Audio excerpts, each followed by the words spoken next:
As a longtime social media user, there are specific phrases that are commonplace when discussing algorithms and biases on the internet. You know, the ones that you hear time and time again. And particularly as an RHMS major, I find these discussions about algorithms and the way that media platforms dictate our lives to be really fascinating, especially when they are talked about on a public scale.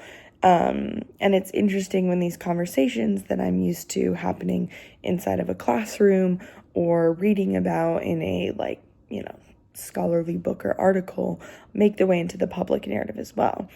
And so one phrase that I have heard a lot for the entire time that I have been on social media is the phrase of shadow banned. So while I had always heard of this phrase, I never fully understood what it meant. I always understood it as a simplistic manner of content creators receiving less views and therefore being upset about it. But while on the surface level, this initially seemed really kind of insignificant or normal to me, it seemed just like a normal aspect of the highs and lows of social media algorithms. Throughout my research, I came to realize that it's not simply a matter of engagement. Rather, it's a problem of biased censorship. So what is shadow banning? Shadow banning on social media is a practice where users' content is deliberately made less visible or completely hidden from other users. And typically this happens without the user's knowledge. So this tactic is often employed by social media platforms to combat like spam or online harassment or the spread of misinformation without outright banning or blocking an account. So it's more of a kind of management tactic. And initially my perception was that this was a phrase that was only used to describe patterns which would occur on traditional social media sites, Instagram, Facebook, YouTube, TikTok, etc. But again, throughout my research, I was really interested to find that that's actually not the case. I found people discussing the actions of shadow banning or the state or presence of shadow banning in contexts such as selling items on Amazon or listing clothes on resale apps. Even apps like Pinterest, people talked about over and over how these algorithms were dictating their ability to gain views. And so I realized that there was a clear rhetorical distinction between these two dominant narratives. There was the dominant narrative that, was people mostly using it as an umbrella term to just broadly discuss visibility and decreases in visibility and engagement. But on the other hand, there's a subsection of people that were using the terms of algorithmic biases and discrimination. And while neither of these interpretations are right or wrong, it is fascinating to see the difference between how people interpret this kind of phenomenon to be. Because again, this is a phenomenon that only exists because we have decided that it exists and that we have noticed it. And so everybody's perception of it is different and everybody has a different experience with it. And so there were three main ways that I found that shadow banning typically presents itself. So number one would be reduced visibility. So just the platform's algorithms limit the reach of shadow banned content by mostly not showing it in search results, hashtags, or explore pages. And again, this just makes it less likely for people to stumble upon it, especially for new users or people that aren't following a creator to stumble upon it.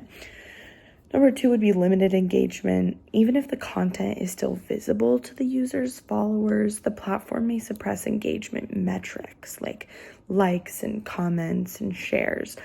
And again, this can make it seem like the user is being ignored, and this discourages them posting because they think that maybe the content that they're creating is not popular, it's not desirable, and therefore it's just they become discouraged.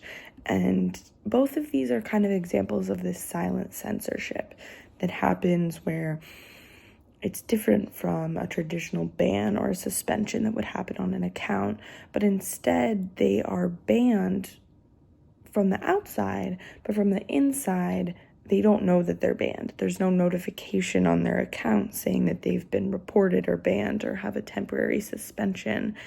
They're just posting and things seem normal, but from the outside, they're not normal. And the media and the things that they're producing and posting are not penetrating. It's like this impenetrable wall that is kind of invisible. And so going back to that initial definition, there was an emphasis that was put on shadow banning as a tactic to combat things like online harassment and spam, which brings up the larger conversation about content moderation as an unfortunate but necessary evil.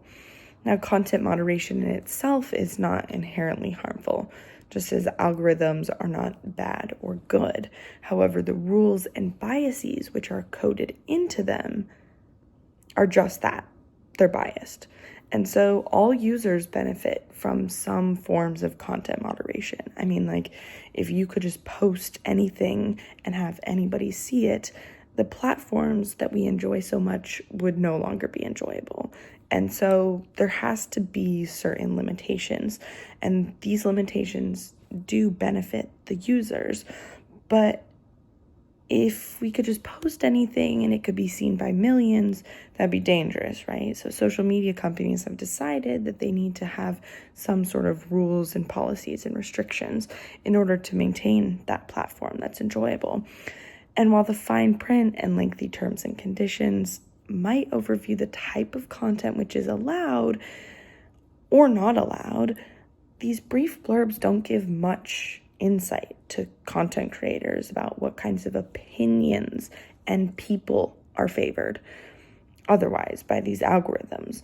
And the blame and the restriction is mostly put onto these regulations and content moderation rules, but never put onto the faults of the algorithms themselves. And so we have decided what inherently dictates who is following these rules and who is not following these rules. And so it becomes a very tricky situation because we don't know what is being programmed into these rules. And while we can read what's not allowed, we also don't know what's favored. So we are supposed to regulate and be secure in knowing that these tactics are only used in cases of spam and harassment and misinformation, but with little to no regulatory agency over these decisions, there's really nothing keeping them from shadow banning people under different circumstances, right? So for example, in 2010, Facebook conducted an experiment to see how different algorithms and content boosting measures affected voter turnout. And about 340,000 extra people turned out to vote in the 2010 U.S. congressional elections because of a single election day Facebook message.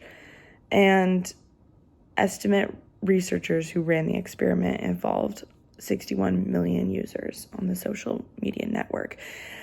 And so if this isn't an example of how simple strategies and moves that are done on a very, very large scale can have very large scale impact, then I don't really know what is. So we know that these companies have the power to flip switches and control narratives entirely. So couldn't they just do the same under the guise of shadow banning? Because it is this insidious and invisible wall, it's just shadow banning, and it can be blamed on algorithms that are just out of our control, or algorithms that we don't understand or we can't interpret. And so they're able to take a hands-off approach and not have to take accountability. And so if social media platforms wanted to amplify the voices and narratives of some and oppress others, they can do it. And the unfortunate thing is they have. However, most of the time, social media companies will deny these biases, especially when they are accused of them. Now, for example, in 2020, during the Black Lives Matter movement, hundreds of thousands of creators publicly spoke about the suppression of content regarding social and racial justice in the US.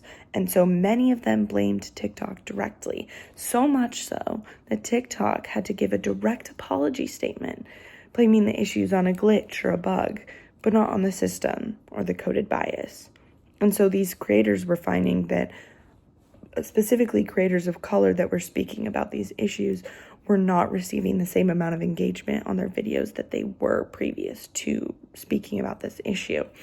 And so it's not only is this a concern of ideological censorship, it concerns the well-being of content creators who have been able to monetize their accounts and platforms. For these people, engagement stats are not solely a fun thing to look at.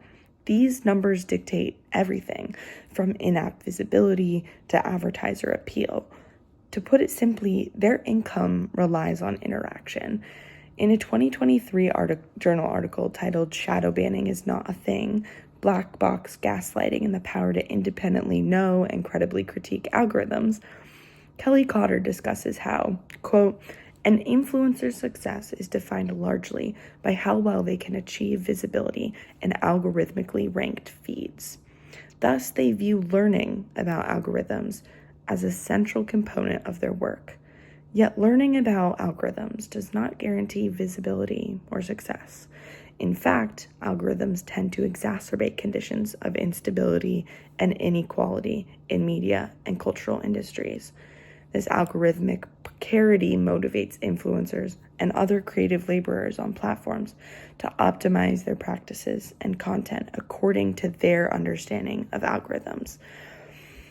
So with the racial coded biases which transparently exist on platforms and the confusion around engagement and censorship, this already puts marginalized communities at higher risk of financial instability and fluctuation.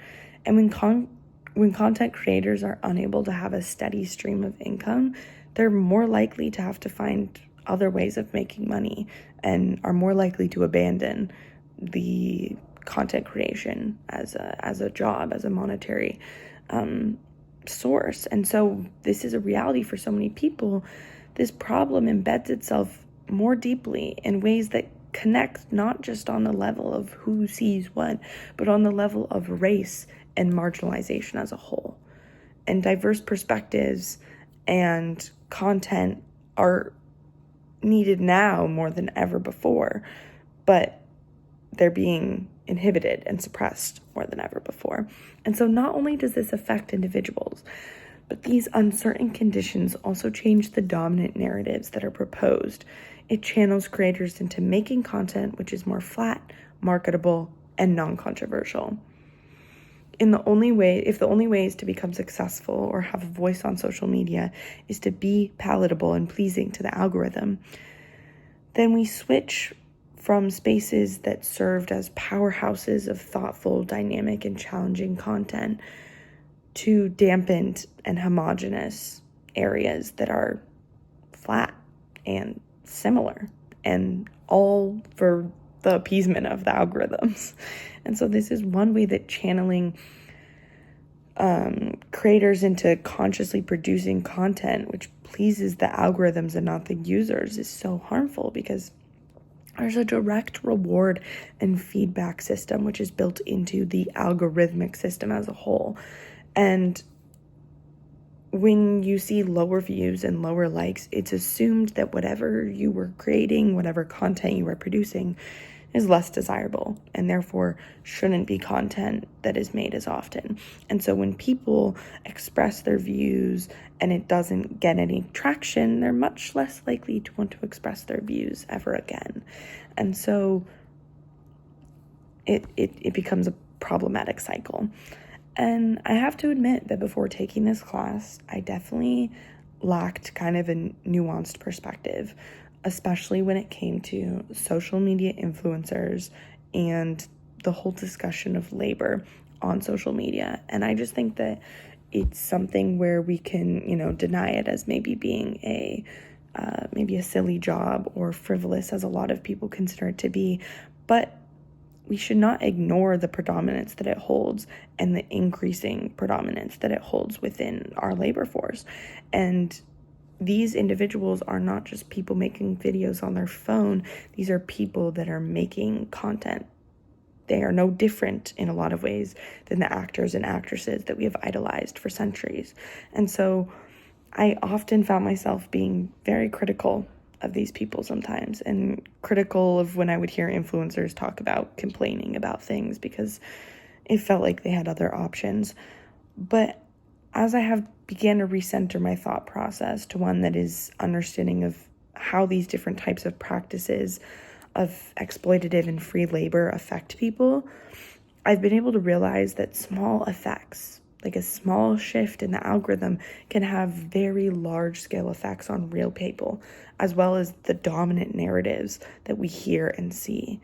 And this class has provided me with a better context of where I sit in the middle of all of that, because I've been able to understand not just the, physical attributes of the social medias and the internets that we discuss in very general and vague terms, but I've been able to also understand a lot more about the people that power it.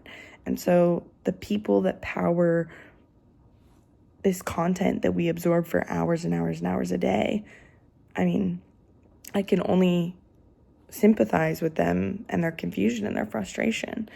And I think that, as the future continues, there needs to be more transparency and more accountability that is held in order to make sure that we know what is causing these people to be banned. And I think that we are moving in the right direction with that. Thank you.